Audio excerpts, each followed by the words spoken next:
Chi segue il wrestling in tutte le sue forme avrà sicuramente vissuto vari wrestlers che nelle loro carriere hanno avuto il piacere di spezzare record su record.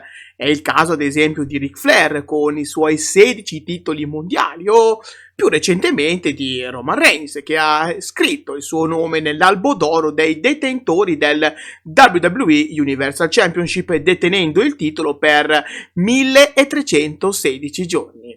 Dunque, quanto fatto da Fukuoka Double Crazy nello show andato in onda domenica 5 maggio ha dell'incredibile.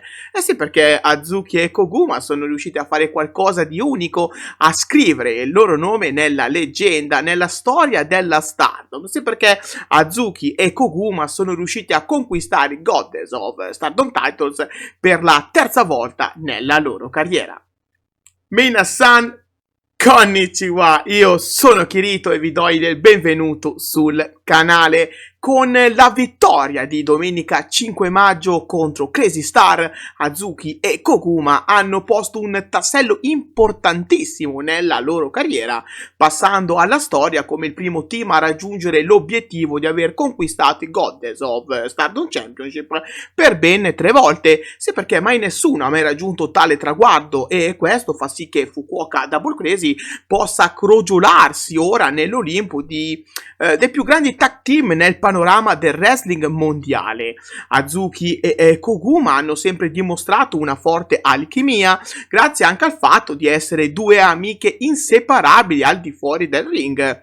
Questo ha sicuramente molto aiutato Fukuoka Double Crazy a perfezionare quello che abbiamo potuto vedere tra le corde ogni volta che queste due splendide lottatrici hanno avuto la possibilità di fare squadra.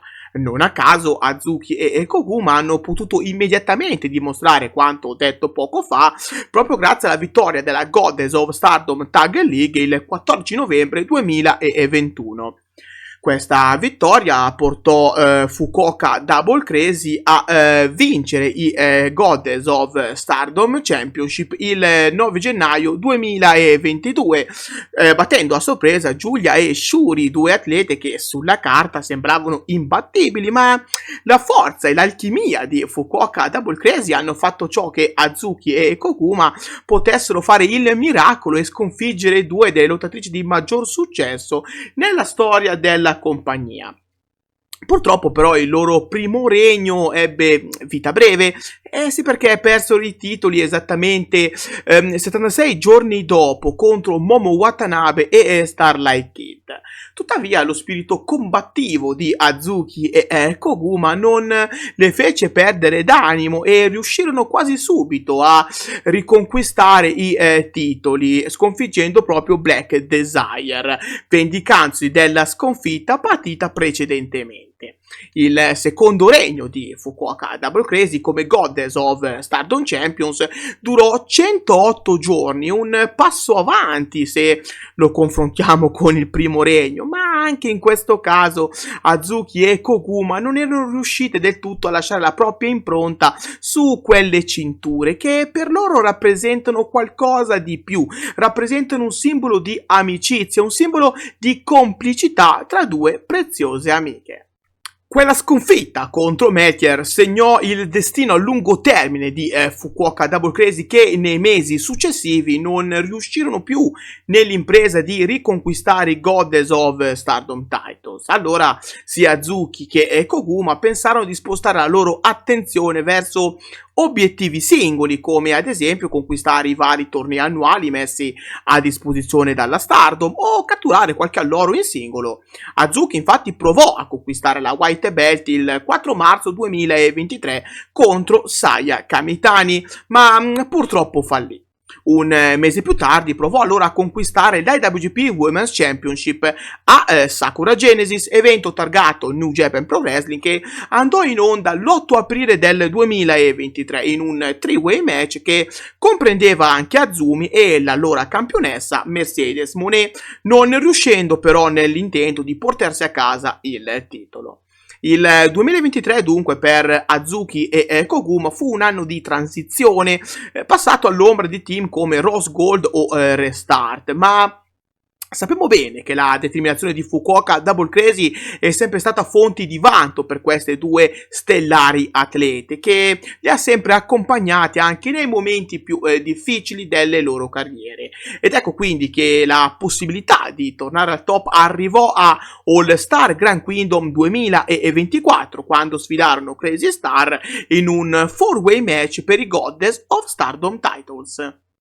Alla contesa presero parte anche O2Line e Young Oed in un match che segnò l'addio di Starlight Kid da Oedo Tai, ma questo è un altro discorso. Fatto sta però che grazie proprio alle incompressioni tra SLK e Ruaka, Crazy Star riuscirono a conservare con successo i titoli dopo una bellissima battaglia.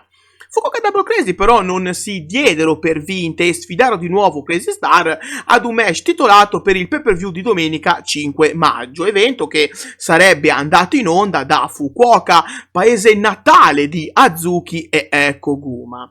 Questa determinazione, sapendo di lottare di fronte al pubblico di casa, portò Fukuoka Double Crazy a compiere l'impresa di battere Su Suzuki e Mei Seira in modo da conquistare per la terza volta i Goddess of Stardom Championship e scrivere il proprio nome nella leggenda.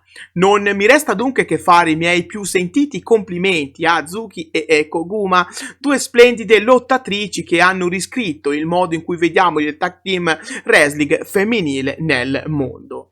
La loro prossima difesa sarà già messa in atto nel prossimo weekend, sì, perché Fukuoka Double Crazy difenderanno i Goddess of Stardom Titles contro Azumi e Miyu Hamasaki domenica 12 maggio.